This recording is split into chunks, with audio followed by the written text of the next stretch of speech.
Esta es una medida, ustedes la evalúan como buena, no buena, está limitando las libertades, ¿no? Por supuesto, hay que hacer una evaluación del universo al que va dirigido. En el Distrito Federal, en todo su conjunto, hay 46,000 negocios que son estos que decía, ¿no? Abarroterías, vinaterías y demás, suman 46,000.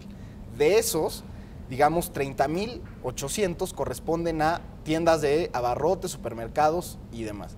Y 1,500 son los más afectados, porque ahí sí son exclusivamente vinaterías y centros de venta de bebidas alcohólicas. Entonces, esas tiendas, esas 1,500 tiendas, son definitivamente las más afectadas del decreto. Ahora, en estas 9 delegaciones están 7 de cada 10 negocios de la ciudad en estos giros. Entonces, es una medida que en primera cuarta la libertad empresarial, porque sí, obviamente restringe la libertad de venta y lo hace de manera discrecional, porque quedan, por supuesto, 30% de los negocios fuera de la medida, que pues parecería que no tiene sentido, y más cuando tienes datos que no avalan una restricción de las libertades de sentido. Y por otro lado, ¿Es el único, el Distrito Federal es el único lugar donde se ha aplicado, o ustedes han detectado que esto ha ocurrido en otra parte del país? Curiosamente, dentro del país no, pero curiosamente en otros países, por ejemplo en Honduras, en Colombia y demás, son medidas que se aplican comúnmente en Semana Santa y son más bien medidas que parecen confesionales. Hay que ver el tema de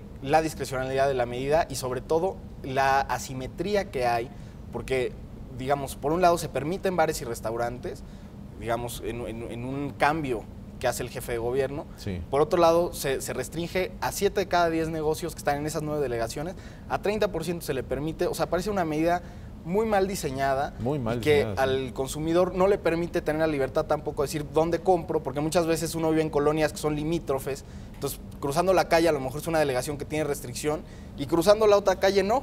Sí. Entonces tienes ahí esa parte que digo, tendríamos que ver los datos de indiferencia en distancia, ¿no? Y hacia dónde va el consumidor a gastar o no, pero más o menos, digamos, viendo los datos y asumiendo que los consumidores en estas delegaciones no gastaron nada en alcohol en esos 4 días, digamos, podríamos pensar que las familias dejaron de gastar entre 60 y 90 millones de pesos en comprar bebidas alcohólicas en esas 9 delegaciones. O sea, eso es, yo creo que la mayor parte de falta de la autoridad, la parte de discrecionalidad y de un diseño discriminatorio entre los negocios y entre los consumidores, porque pues parece que los consumidores que viven a lo mejor en la Benito Juárez, que no está restringida, tienen mayores libertades que los que están en la Miguel Hidalgo, que sí está restringida, ¿no? Sí. Entonces, tendríamos que pensar en los consumidores como sujetos de derechos y libertades, y ese tiene que ser el centro del diseño de este tipo de políticas públicas que restringen, por un lado, la libertad empresarial y por otro lado, restringen los derechos y libertades de los consumidores. ¿Ustedes estarían en contra totalmente de que se restrinja esto, incluso si estuviera bien diseñado, si fuera diseñado para toda la capital, que tuviéramos conocimiento completo de cuándo son las fechas de inicio